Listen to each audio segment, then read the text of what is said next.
The Eagles are actually a 3-point favorite in this game. The storyline is that the Giants are looking to win their second straight season finale against the Eagles.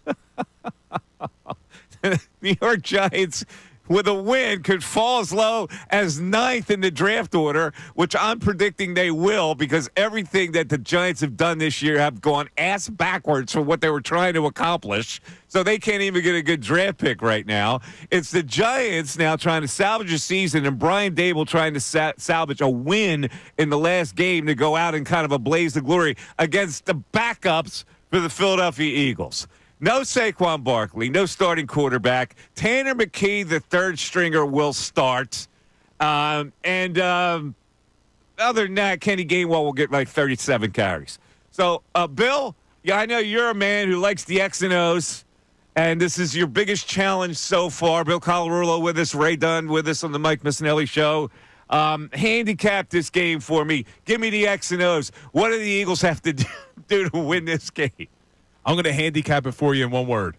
Ugly. It is going to be an ugly game on Sunday, I would assume, with all the backups that you're going to have playing for probably both sides. I mean, you got Tanner McKee going up against Drew Lock.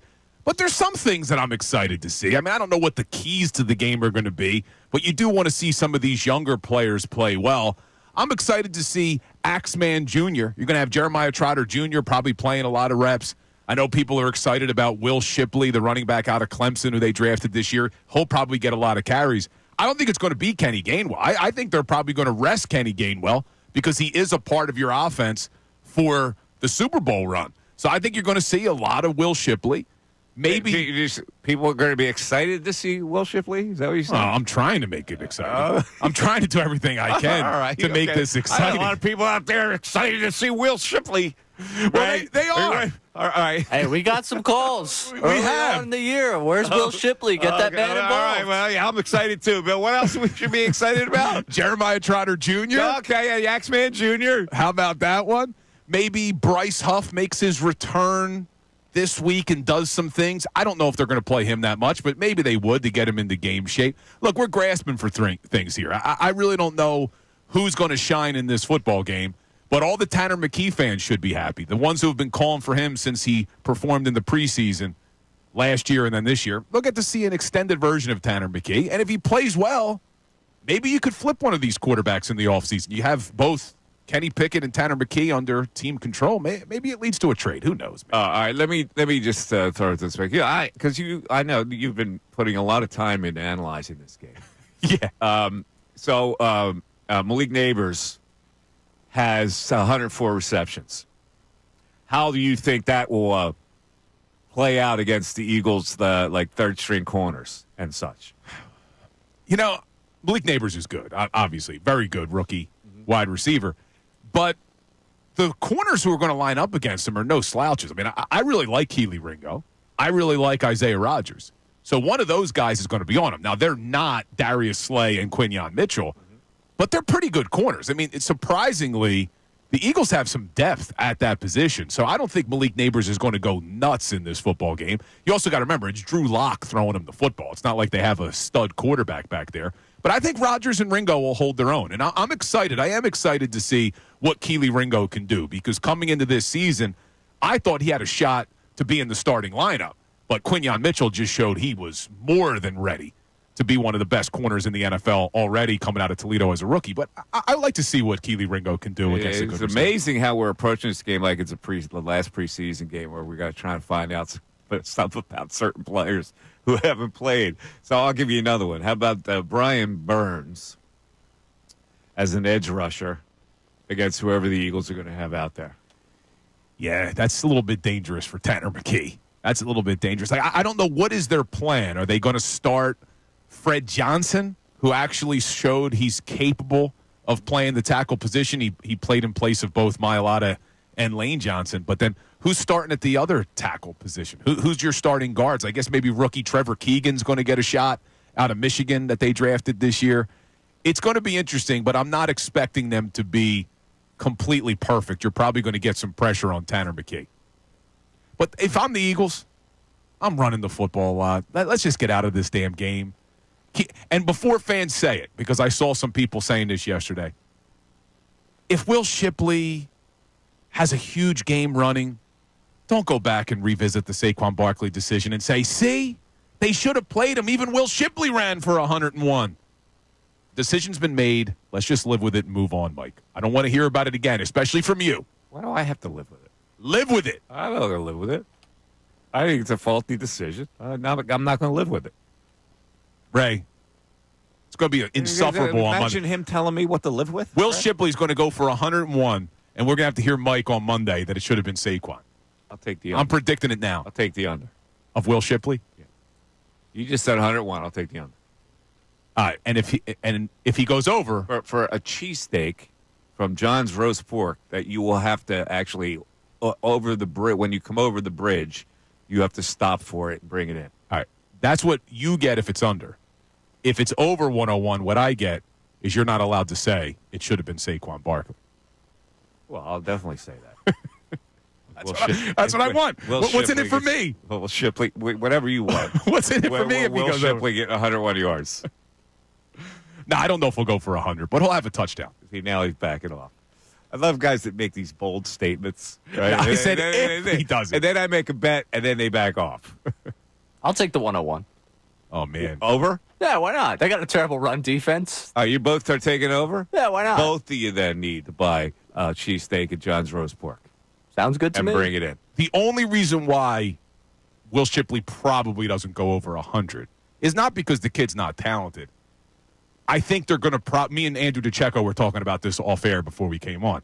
The Eagles are probably going to elevate another running back because you're not going to want to injure Kenny Gainwell in this game. Yeah. And I don't think you're going to give Will Shipley 35 carries. They're probably going to bring up that dude. What's his name? Tyrion Price. Davis Price. Yeah, Tyrion Davis Price. He'll probably get some carries too. So that may be the only reason you don't see Shipley go for 100. Yeah, but you might see him go for 100 just because we want to see the world burn and have the Saquon discussion again on Monday. Wait, let's change the rules. 100 scrimmage yards. Because I could see Will Shipley getting involved in the receiving game. He's like the poor man's Christian McCaffrey. How about we do 100 scrimmage yards? That's not what you said. You came out, you threw out your nipples, and you said he's going to get 101 yards. Threw out my nipples. Yeah. And now all of a sudden you get scared. Oh, man. I didn't say he was going to get 101 yards. 101. I said if. Oh, this is so weak. If he gets it. All right.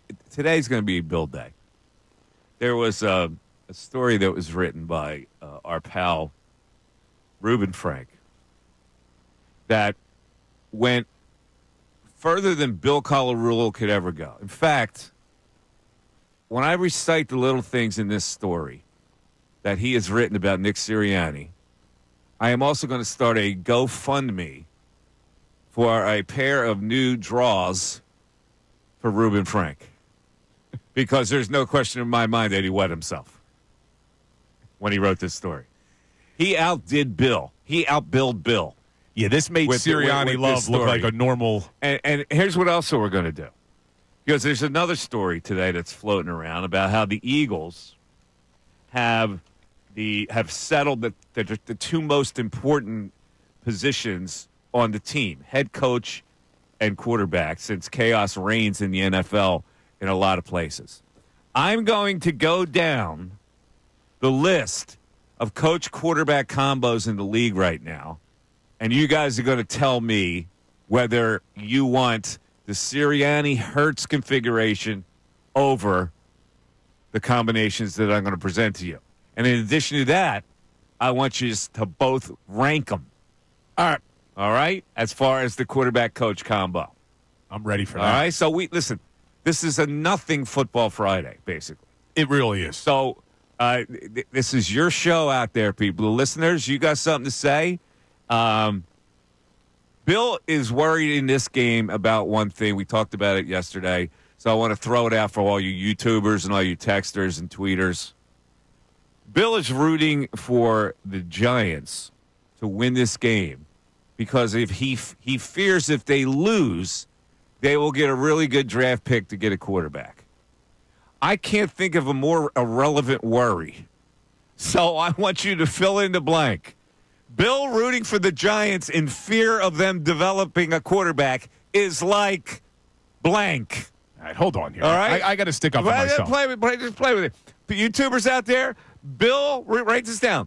Bill rooting for the Giants in fear of them developing a quarterback in this division is like blankety blank, blank, blank. I want some clever responses to this. All right, I'm looking forward to the responses. However, I'm not scared of that, but I certainly would like to prevent that from occurring.